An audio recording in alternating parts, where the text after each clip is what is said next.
Rosario Kate Gutierrez, proudly representing grade 4 Sonata. Zania is a grade 4 student excited to join this creative eco-friendly contest.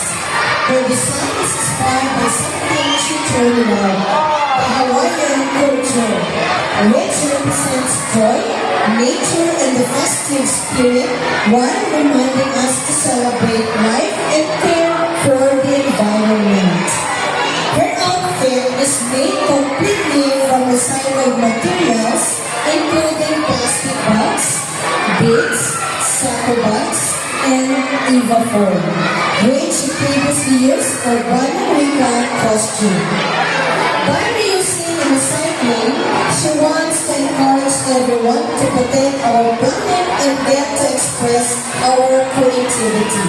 She wants us all to do our part to make our world cleaner and greener place. Again, our contestant number 11